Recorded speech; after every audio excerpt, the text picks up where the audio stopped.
Hello everyone, welcome back to our YouTube channel. आज की इस वीडियो में हम लोग देखेंगे कि हमें कौन से लिस्ट ऑफ डॉक्यूमेंट्स रिक्वायर्ड हैं फॉर सीयूटी एग्जाम। इसमें सबसे पहले हम लोग देखेंगे कि अगर हम लोग को एप्लीकेशन फॉर्म भरना है सीयूटी का, तो उसके लिए कौन से डॉक्यूमेंट्स रिक्वायर्ड है। एंड देन जब आप लोग को एग्जाम देने जाना होगा, तब आपको कौन कौन से डॉक्यूमेंट्स लेके जाने होगा। ये सारी चीज़ें हम लोग अपना इस वीडियो में कवर करेंगे। तो चलिए देन बिना किसी देरी के स्टार्ट करते हैं। तो जैसे कि यहाँ पर आप स्क्रीन में देख सकते हैं, सबसे पहले हम लोग देखेंगे कि हमें कौन से डॉक्यूमेंट्स अपना एप्लीकेशन फॉर्म के लिए चाहिए होगा। तो यहाँ पर सबसे पहला पॉइंट लिखा है कि आपको यहाँ पर आधार कार्ड चाहिए होगा। आधार कार्ड आपका जो होगा वो आपका मोबाइल नंबर से लिंक होना चाहिए। ओके, अगर मान लीजिए आपके कुछ आधार कार्ड में प्रॉब्लम है या तो फिर आपका आधार कार्ड अपडेट होने के लिए गया है, तो यहाँ पर आप पैन कार्ड का भी यूज़ कर सकते हैं। पैन कार्ड का यूज़ करना काफ़ी आसान है क्योंकि इसका नंबर आपको लिखना होगा और इसमें आपको कोई लिंकिंग या फिर इसमें कोई मोबाइल नंबर के बारे में नहीं पूछेगा। ओके, तो पैन कार्ड थोड़ा सा ईजी रहेगा, तो कोशिश करिएगा कि आप वही यूज़ करिए। ओके, देन इसमें आपका डिजी लॉकर आईडी भी हो सकता है। मान लीजिए आपके पास पैन कार्ड भी नहीं है, तो आप यहाँ पर डिजी लॉकर में अकाउंट बना के आप यहाँ पर डिजी लॉकर की आईडी भी यूज़ कर सकते हैं। ओके, इसमें हमारा एक और पॉइंट है जो मैंने अभी लिखा नहीं है। बेसिकली इसमें आप अपना स्कूल का जो भी आपके पास आईडी है वो भी आप अपना यहाँ पर स्पेसिफाई कर सकते हैं। ओके, दूसरा है इसमें आपके पास ईमेल आईडी होना चाहिए। ओके, ईमेल आईडी आपका प्रॉपर उसमें वेरिफिकेशन होना चाहिए, क्योंकि जब आप अपना ईमेल आईडी एप्लीकेशन फॉर्म में यूज़ करेंगे तब आपके पास कुछ ओटीपी जाएगा और वो आपको यहाँ पर ऑथेंटिकेट भी कराना होगा। ओके, तो ईमेल आईडी आपके पास प्रॉपर एक बनी होनी चाहिए। तीसरी चीज़ है कि आपके पास यहाँ पर स्कैन डॉक्यूमेंट्स होने चाहिए। स्कैन डॉक्यूमेंट्स के बारे में बात करूँ तो बेसिकली आपके पास सिग्नेचर की एक फ़ोटो या और उसके साथ आपकी अपनी एक फ़ोटो। ओके, इस साथ और फिर साथ ही साथ आपके पास मार्कशीट की भी फ़ोटो आपके पास होनी चाहिए स्कैन। अब यहाँ पर हम लोग अपना इन सारे डॉक्यूमेंट्स को स्कैन डॉक्यूमेंट्स कैसे यूज़ करेंगे। बेसिकली आपके पास यहाँ पर आप अपना सिंपली आप मोबाइल यूज़ हो सकते हैं। मोबाइल में प्ले स्टोर में आप अडोबी स्कैन हो गया या तो फिर आपका ओकिन स्कैनर हो गया, ये सारी चीज़ों से आप अपना डॉक्यूमेंट को स्कैन करके इसका इमेज आप अपना यूज़ कर सकते हैं। ओके, अगर स्कैन करना नहीं आता है तो इसके रिलेटेड मैं एक अलग से वीडियो बना दूंगा जिसमें आपको प्रॉपर्ली एक्सप्लेन करूंगा कि डॉक्यूमेंट्स को हम लोग कैसे इजीली स्कैन करते हैं। ओके, तो ये तीन चीज़ें हो गई। इसके बाद जो हमारी बेसिकली जो स्कैन डॉक्यूमेंट्स होते हैं इनके कुछ रूल्स होते हैं जो हमें फॉलो करने होंगे अपना अपलोड करते वक्त अपना एप्लीकेशन फॉर्म में। ओके, तो इसमें पहला जो रूल है वो आपके पास अपनी रीसेंट फोटोग्राफ होनी चाहिए। ओके, आप अपनी बचपन की फ़ोटो या तो फिर आपके पास कोई और या तो फिर आप अपना कोई मास्क लगा के आपने फ़ोटो खींचिए, तो ऐसी कोई फोटोग्राफ नहीं होनी चाहिए। ओके, आप सिंपली इसमें क्या कर सकते हैं कि आपके पास कोई पासपोर्ट साइज एक फ़ोटो होगी, उसी को स्कैन करके आप अपना यूज़ कर सकते हैं। ओके, दूसरा है कि आपके पास यहाँ पर जो स्कैन फोटोग्राफ एंड सिग्नेचर है, जो आपके डॉक्यूमेंट्स है वो आपके जीपीजी या तो फिर जीपीईजी फॉर्मेट में होना चाहिए। ओके, मान लीजिए अगर आपके पास पीएनजी फॉर्मेट में है तो आप अपना सिंपली क्रोम में जाके पीएनजी टू जीपीजी फॉर्मेट में लिखेंगे तो आप अपना सिंपली इसमें कन्वर्ट कर सकते हैं। ओके, थर्ड पॉइंट है कि आपका जो यहाँ पर स्कैन फोटोग्राफ का साइज है वो आपका 10 KB से 200 KB के बीच में होना चाहिए। ओके, इसमें अभी आपको मैं एग्जांपल दिखाऊंगा। मैंने अपना एक स्कैन फोटोग्राफ ली है जिसका साइज हमारा MBs में है। तो अगर मान लीजिए कि हमारे पास कोई ऐसी फोटोग्राफ है जो हमारी MBs में है, तो उसको हम लोग अपना 10 KB से 200 KB के बीच में कैसे करेंगे वो अभी मैं आपको एक एग्जाम्पल दिखाऊंगा। ओके, फोर्थ पॉइंट है कि आपका जो स्कैन सिग्नेचर है वो भी आपका 4 KB से 30 KB के बीच में ही होना चाहिए। ओके, सिग्नेचर का भी अभी हम लोग अपना एग्जाम्पल देखेंगे। फिफ्थ पॉइंट है कि आपके पास जो कोई PWD सर्टिफिकेट है तो उसका जो हमारा साइज होना चाहिए वो मैंने यहाँ पर लिखा नहीं है। बेसिकली इसका साइज होना चाहिए हमारा 30 KB to 300 KB। Okay, 30 KB से 300 KB के बीच में आपका PWD सर्टिफिकेट का साइज होना चाहिए। ओके, और अगर आपके पास कोई कैरेक्टर सर्टिफिकेट है तो उसका भी साइज हमारा 50 से 30 KB के बीच होना चाहिए, लेकिन आपको PDF फॉर्मेट में होना चाहिए। ओके, तो इन पॉइंट्स को आपको ध्यान रखना है कि जब आप अपना स्कैन डॉक्यूमेंट्स अपना अपलोड कर रहे हैं तो ये आपको पॉइंट्स आपको अपना देखने होंगे। अगर आप अपना ये रूल्स नहीं फॉलो करेंगे तो आप इसमें आपका फॉर्म अच्छे से फिल नहीं होगा। ओके, तो अभी हम लोग क्या करते हैं, अभी हम लोग देखते हैं कि अगर हमारे पास कोई स्कैन फोटोग्राफ एंड सिग्नेचर है तो इसको हम लोग अपना 10 KB से 200 KB कैसे करेंगे, और फिर अगर कोई सिग्नेचर है तो इसको हम लोग 4 KB से 30 KB के बीच में कैसे करेंगे। ओके, तो यहाँ पर एग्जाम्पल में मैंने क्या किया है, मैंने अपना एक पासपोर्ट साइज फोटो ली है। कोशिश करना है कि आपको यहाँ पर ये पासपोर्ट साइज ही फोटो लेना है। ओके, आप अपना कोई ऐसा क्वेश्चन ना करिए कि आपने कोई कैमरा से फोटो खींची और वही आपने एज अपना स्कैन फोटोग्राफ लगा दिया है। नहीं, आपको यहाँ पर अपने पासपोर्ट साइज की फोटो को स्कैन करना है और उसके बाद आपको इसी को अपना साइज में कन्वर्ट करके जो आपका एग्जाम के लिए गिवन है उसी साइज में कन्वर्ट करने के बाद आपको अपना अपलोड करना है। ओके, तो अगर मान लीजिए जैसे कि इस अगर फोटोग्राफ की बात करें तो यहाँ पर इसका जो साइज है वो मैं आपको दिखा दे रहा हूँ। इसका साइज बेसिकली है हमारा 101 KB का। ओके, तो उसके लिए सिंपली हम लोग क्या करेंगे, आपको यहाँ पर क्रोम में जाना है। क्रोम में आपको सिंपली लिख देना है इमेज साइज कन्वर्टर। ओके, तो यहाँ पर जो पहली वेबसाइट आ रही है इसमें आपको जाना है सिंपली। तो सिंपली आपको क्या करना है, यहाँ पर आपको सिलेक्ट इमेज पे क्लिक करना है। इसके बाद आपको यहाँ पर जहाँ पर जो आपकी इमेज है वहाँ पे जाना है। देन सिंपली आपको जो आपकी फोटोग्राफ है वो सिलेक्ट करके आपको अपना एंटर प्रेस कर देना है। ओके, तो ये हमारी सिंपल सी फोटोग्राफ है। अब यहाँ पर आपको क्या करना है, इसका अगर आपको इमेज का साइज आपको यहाँ पर सेट करना है तो जैसे कि आप देख सकते हैं इस पे हमारे पास टारगेट फाइल साइज आ रहा है। तो यहाँ पर टारगेट के लिए हमारे पास मैक्सिमम साइज क्या था, हमारे पास मैक्सिमम साइज 200। तो मान लीजिए इसको मैं दे दूंगा 150 KB। ओके, और सिंपली हम लोग रीसाइज इमेज पे क्लिक कर देंगे। तो जैसे कि आप देख सकते हैं कि हमारा प्रोसेसिंग आ रहा है। प्रोसेसिंग करने के बाद हमें सिंपली इसको डाउनलोड कर लेना है। ओके, अब यहाँ पर अगर इसकी साइज दिखाऊं तो यहाँ पर सिंपली हम लोग इसको ओपन करेंगे। इमेज में क्लिक करने के बाद अगर मैं अपने डिटेल्स में जाऊं तो यहाँ पर जैसे कि आप देख सकते हैं कि ये हमारा सिंपली 144 KB के अराउंड हो गया है। ओके, तो यहाँ पर जो हमारी जो इमेज का साइज था उसको सिंपली हम लोगों ने अपना कन्वर्ट करके 144 कर लिया है, जो आपका यहाँ पर 10 KB से 200 KB के बीच में आ रहा है। ओके, तो ये हो गई फोटोग्राफ के बाद। अगर आपको यहाँ पर सिग्नेचर करना है तो सेम टू सेम आपको वही प्रोसीजर करना है। मतलब आपको यहाँ पर बैक जाना है। बैक जाने के बाद आपको यहाँ पर सिंपली बैक जाने के बाद आपको यहाँ पर सिंपली सिलेक्ट इमेज पे क्लिक करना है। देन यहाँ पर आपको डॉक्यूमेंट सिलेक्ट करना है। ओके, तो यहाँ पर ये हमारी इमेज तैयार हो गई है। अब यहाँ पर सिंपली हम लोग लिख देंगे कि ये हमें 5 KB में चाहिए। Okay, resize image. तो यहाँ पर हमारा प्रोसेसिंग लिख के आ रहा है, तो डाउनलोड करेंगे अब हम लोग। तो यहाँ पर आपका 11 KB के आ रहा है, लेकिन इसमें जैसे कि डॉक्यूमेंट में लिखा है कि आपको 4 KB से 30 KB के अराउंड चाहिए। तो आपकी यहाँ पे जो इमेज है वो आपकी 11 KB की आपके पास डाउनलोड हो गई। ओके, तो सिंपली आप अपना यहाँ पर ये दोनों फोटोग्राफ एंड इमेज को अपना एप्लीकेशन फॉर्म में यूज कर सकते हैं। ओके, और ऐसे ही आप अपना कैरेक्टर सर्टिफिकेट का भी साइज अपना सेट कर सकते हैं। ओके, इसके बाद आपको यहाँ पर कुछ चीज़ें नोट करने की है कि बेसिकली आपके पास यहाँ पर फोटोग्राफ सिग्नेचर एंड आपका जो PWD सर्टिफिकेट है वो यहाँ पर आपका ही होना चाहिए। अगर आप अपना कोई दोस्त का या तो फिर आपका कोई क्लोज वन हो उसका अगर आप यहाँ पर ये अपलोड कर देंगे तो आपका यहाँ पर ये UFM लग जाएगा। UFM का मतलब होता है अनफेयर मीन्स में क्या मतलब है कि आपको सिंपली यहाँ पर आप इस बार का एग्जाम नहीं दे पाएंगे, आप अपना नेक्स्ट एग्जाम अपना नेक्स्ट ईयर में ही दे पाएंगे। ओके, तो आपको यहाँ पर ध्यान देना है कि आप जो भी अपने डॉक्यूमेंट्स अपलोड कर रहे हैं वो आपके डॉक्यूमेंट्स होने चाहिए। ओके,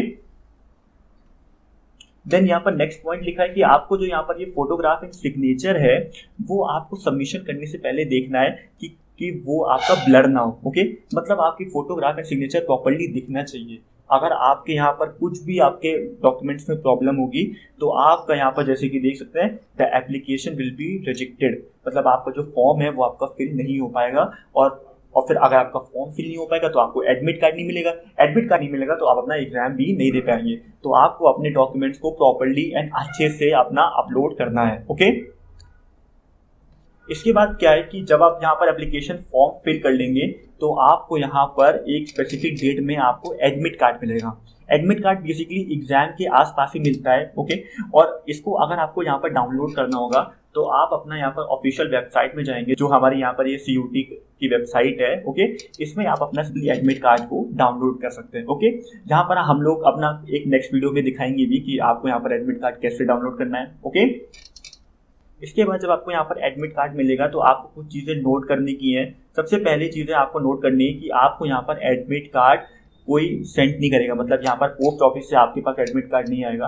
आपको सिंपली अपना यहाँ पर इस वेबसाइट में जाके डाउनलोड करना होगा। ओके, दूसरा पॉइंट है कि अगर आपको यहाँ पर एडमिट कार्ड खो जाता है तो आपको यहाँ पर ये डुप्लीकेट एडमिट कार्ड नहीं मिलेगा। ओके, मतलब आपके पास जो एडमिट कार्ड जो आप अपना डाउनलोड कर लेंगे वो आपको अच्छे से रखना है, क्योंकि डुप्लीकेट मिलने की कोई चांस नहीं है। ओके, इसके बाद हमारा थर्ड पॉइंट क्या लिखा है कि आपको यहाँ पर जो आपको एडमिट कार्ड मिलेगा वो आपको यहाँ पर कोशिश करना है कि इसमें कोई डैमेज ना हो। ओके, फोर्थ पॉइंट है कि यहाँ पर ये जो आपको एडमिट कार्ड मिलेगा वो आप अपना यहाँ पर ऐसा मत करिएगा कि आपकी एग्जाम जब खत्म हो गए तो आप अपना उसको फाड़ के फेंक दें। ऐसा नहीं करना है, क्योंकि वो फ्यूचर में भी आपको ज़रूरत पड़ेगी। तो आपको एग्जाम के बाद भी एडमिट कार्ड को अच्छे से रखना है for future reference. Okay. Fifth point है कि अगर आपने यहाँ पर एप्लीकेशन फॉर्म को अच्छे से नहीं फिल किया है, जैसे कि मैंने बताया था कि एप्लीकेशन फॉर्म फिल करने के बाद, तो अगर आप अपना यहाँ पर एप्लीकेशन फॉर्म अच्छे से फिल नहीं करते, मतलब आपने अपने डॉक्यूमेंट्स अच्छे से नहीं लगाए हैं, तो आपको एडमिट कार्ड नहीं मिलेगा। और फिर अगर आपको एडमिट कार्ड नहीं मिलेगा तो आप अपना एग्जाम देने नहीं जा पाएंगे। ओके। तो आपको एप्लीकेशन फॉर्म अच्छे से फिल करना है, तभी आपको यहाँ पर एडमिट कार्ड मिलेगा। ओके। लास्ट पॉइंट है कि आपको यहाँ पर एडमिट कार्ड मिलने के बाद आपको ऐसा नहीं लगना चाहिए कि अब हमारा एक्सेप्टेंस ऑफ एलिजिबिलिटी जो हमारे कॉलेजेस के लिए वो हम लोगों ने कंप्लीट कर लिया है, क्योंकि आपको यहाँ पर एडमिट कार्ड मिलने के बाद आपको एग्जाम भी देना होगा प्रॉपर, और एग्जाम देने के बाद जो आपका एडमिशन प्रोसेस है वो भी आपको प्रॉपरली फुलफिल करना होगा, तभी आपको यहाँ पर कॉलेज मिलेगा। ओके। मतलब सिंपली लास्ट पॉइंट में कहना चाह रहा है कि आपको एडमिट कार्ड मिलने के बाद ओवर कॉन्फिडेंस नहीं होना है, आपको सिंपली एग्जाम की प्रॉपरली एंड अच्छे से तैयारी करनी होगी। ओके। इसके बाद क्या है कि आपका यहाँ पर जो एडमिट कार्ड है, मान लीजिए कि इसमें जो फोटोग्राफ एंड सिग्नेचर है वो किसी दूसरे की लगी, या तो फिर ऐसा कुछ मान लीजिए कि उसमें कुछ एरर हो गई है एडमिट कार्ड में, तो सिंपली आप इसमें क्या कर सकते हैं कि आप अपना यहाँ पर एनटीए हेल्पलाइन पे कॉल कर सकते हैं। आपको यहाँ पर 10 AM से 5 PM के बीच में ही आपको कॉल या तो फिर कॉन्टैक्ट करना होगा। ओके। और मान लीजिए कि आपका यहाँ पर एग्जाम स्टार्ट होने वाला है और उसमें आपका करेक्शन नहीं हुआ है, तो आप अपना वहाँ पर वो एडमिट कार्ड लेके जा सकते हैं। ओके। इसमें आपको कोई कुछ रोकेगा नहीं। ठीक है। उसके बाद आपका एग्जाम होने के बाद आपका ये जो एडमिट कार्ड में जो करेक्शन है वो आपका बाद में परफॉर्म हो जाएगा। ओके। तभी मैं कह रहा था कि आपको यहाँ पर फ्यूचर रेफरेंस के लिए आपको यहाँ पर ये एडमिट कार्ड को रखना होगा। ओके। तो यहाँ पर बेसिकली एनटीए हेल्पलाइन का नंबर गिवन है, आप ये नंबर को नोट कर सकते हैं। ओके। और ये नंबर आप अपना 10 AM से 5 PM के बीच में आप इजीली कांटेक्ट कर सकते हैं। ओके। उसके बाद क्या है कि जैसे कि आप अपना स्क्रीन में देख सकते हैं कि क्या लिखा है कि आप अपना जहाँ पर एग्जाम देने जा रहे हैं सीयूटी का, उसके लिए आपको कौन से डॉक्यूमेंट्स लेके जाना है और कौन से इंस्ट्रक्शन है जो आपको ध्यान देना है, ये सारी चीज़ें हम लोग अपना कवर करेंगे। तो सबसे पहला पॉइंट है कि आप अपना जब एग्जाम देने जा रहे हैं तो आपको अपना एडमिट कार्ड लेके जाना है। ओके। मतलब आप सिंपली इसका प्रिंट आउट करा के 1-2 कॉपी रख लीजिए और सिंपली आप अपना जो प्रिंट आउट कराया है वो आप अपना लेके जा सकते हैं। ओके। दूसरा पॉइंट है कि आपको यहाँ पर एक बॉल पेन लेके जाना है। जैसे कि आपको पता है कि हमारा यहाँ पर जो एग्जाम है वो हमारा MCQ बेस्ड है, तो MCQ बेस्ड अगर आपको यहाँ पर अपना मार्क करना होगा तो इसके लिए आपको यहाँ पर बॉल पेन लेके जाना होगा। ओके। तीसरा पॉइंट है कि आपको यहाँ पर एक एडिशनल फोटोग्राफ लेके जाना है, क्योंकि बेसिकली जब आप एग्जाम देने जाएंगे तब आपको यहाँ पर अटेंडेंस शीट के लिए आपको यहाँ पर फोटोग्राफ मांगी जाएगी। ओके। तो एक फोटोग्राफ पासपोर्ट साइज आपको अपने पास रखनी है। ओके। फोर्थ पॉइंट है कि आपको यहाँ पर अपना एडमिट कार्ड के साथ आप अपना स्कूल का कोई आइडेंटिटी कार्ड हो, या तो फिर आपके पास कोई pan card, driving licence, voter ID, और या तो फिर आपके पास आधार कार्ड, तो ये सारी चीज ओके, तो ये सारी चीज़ों में से एक चीज़ आपको अपना एडमिट कार्ड के साथ लेके जाना होगा कि जब आप अपना एग्जाम देने जाएंगे तब आपका वेरिफिकेशन भी किया जाएगा कि यहाँ पर ये जो फॉर्म में जो पर्सन है वो एडमिट कार्ड में भी वही सेम है या नहीं। ओके। तो वेरिफिकेशन के लिए बेसिकली ये रिक्वायर्ड होगा। फिफ्थ पॉइंट है कि आपका यहाँ पर आप जो PWBD सर्टिफिकेट लेके जा रहे हैं फॉर रिलैक्सेशन, वो आपका यहाँ पर ऑथराइज मेडिकल ऑफिसर से इशू होना चाहिए। ओके। नेक्स्ट पॉइंट है कि आप अपना यहाँ पर वाटर बॉटल लेके जा सकते हैं, क्योंकि एग्जाम हमारा घंटों तक चलेगा, तो आप अपना यहाँ पर वाटर बॉटल आपको ले जाना अलाउड होगा। ओके। नेक्स्ट पॉइंट है कि आपको अगर यहाँ पर अपना शुगर टैबलेट्स या तो फिर आपको कोई फ्रूट्स आपको ज़रूरत पड़ती है फ्रॉम टाइम टू टाइम, जैसे कि आपको अगर डायबिटिक पेशेंट है तो आप अपना ये सारी चीज़ें आराम से लेके जा सकते हैं। ओके। उसके बाद क्या है कि यहाँ पर रफ वर्क के लिए आपको अलग से एक पेज दिया जाएगा, आपको अलग से कोई पेज लेके नहीं जाना है, क्योंकि अगर आप ऐसा कुछ करेंगे तो आपको यहाँ पर UFM मिल जाएगा, और UFM मिल गया तो आपका यहाँ पर ये पेपर पूरा गया। ओके। तो रफ वर्क के लिए आपको कोई शीट मिलेगी, तो आपको रफ के लिए कोई चिंता करने की ज़रूरत नहीं है। ओके। नेक्स्ट पॉइंट है कि इसमें हमारे कुछ इंस्ट्रक्शंस है जो आपको फॉलो करने होंगे। इंस्ट्रक्शन क्या है कि बेसिकली जब आप अपना एग्जामिनेशन फॉर्म फिल कर रहे हैं तो आपका अपना name, mother's name, father's name, gender, date of birth, category, PWBD status, mobile number, ये सारी डिटेल्स आपको यहाँ पर रिक्वायर्ड पड़ेंगी, तो इनको भी आपको अच्छे से अरेंज करके और सोच समझ के आपको फिल करना होगा। ओके। दूसरा पॉइंट ये है कि आपको यहाँ पर जो यूनिवर्सिटीज़ में आपको एडमिशन लेना है वो यूनिवर्सिटीज़ में आपको कौन कौन सी चीज़ें रिक्वायर्ड है, कि मतलब यहाँ पर सीट्स कितनी अवेलेबल है, या तो फिर एज कितनी हमारी होनी चाहिए जिसके बेसिस में हम लोग एडमिशन ले सकते हैं। ओके, पासिंग मार्क्स हमारे कितने हैं, मिनिमम मार्क्स हमारे कितने होने चाहिए कि हम लोग अपना एग्ज़ाम क्वालिफाई कर पाएँ for that specific college. Okay, और ये सारी चीज़ें आपको यहाँ पर हर एक यूनिवर्सिटीज़ में जाके देखनी होंगी। ओके, उसके बेसिस में आपको अपनी तैयारी करनी होगी, और तैयारी करने के बाद आप अपना जो भी एग्जामिनेशन का प्रोसेस है वो आपको फॉलो करना होगा। ओके, क्योंकि यहाँ पर जैसे कि देख सकते हैं कि हमारी जितनी भी यूनिवर्सिटीज़ है उनका सबका अलग अलग रिक्वायरमेंट्स है, तो वो रिक्वायरमेंट जब आप अपना फुलफिल करेंगे तभी आप अपना वहाँ पर एडमिशन ले पाएंगे। थर्ड पॉइंट क्या है कि जैसे कि मैंने आपको बताया था कि अगर आप अपना कोई भी डॉक्यूमेंट, फोटोग्राफ, सिग्नेचर किसी और का लगाते हैं और आप अपना यूज़ नहीं करते हैं, तो उसमें क्या होगा कि आपको यहाँ पर UFM मिल जाएगा, और UFM से क्या होगा कि आप अपना एग्जाम नहीं दे पाएंगे। ओके, तो डॉक्यूमेंट्स आपको प्रॉपर्ली एंड अच्छे से फिल करना है।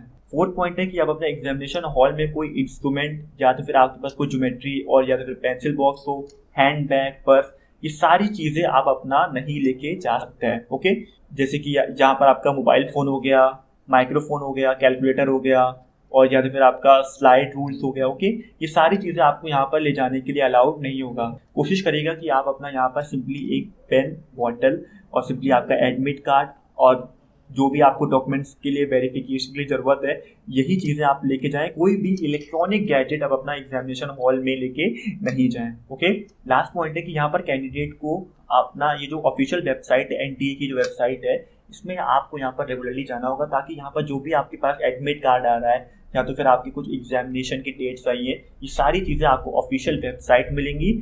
तो आपको यहाँ पर ये रेगुलरली वेबसाइट में जाना होगा ताकि आप अपना यहाँ पर अपडेट रहें अपना CUT के रिलेटेड। ओके, तो इतने ही हमारे कुछ पॉइंट्स थे, कुछ डॉक्यूमेंट्स थे जो हम लोगों ने अपना कवर किया। तो अगर आप अपना ये डॉक्यूमेंट्स को प्रॉपर्ली एंड अच्छे से अपना अरेंज करेंगे तो आपको यहाँ पर एग्जामिनेशन में कोई भी प्रॉब्लम नहीं आएगी, एंड आपके जो यहाँ पर ये जो सिलेक्टेड यूनिवर्सिटीज़ हैं उनमें आप अपना ईजिली एडमिशन ले पाएंगे। ओके, तो अगर आपको वीडियो अच्छी लगी हो तो प्लीज़ लाइक एंड सब्सक्राइब करना मत भूलिएगा। मिलते हैं नेक्स्ट वीडियो में नेक्स्ट टॉपिक के साथ। आज की टाटा, बाय बाय।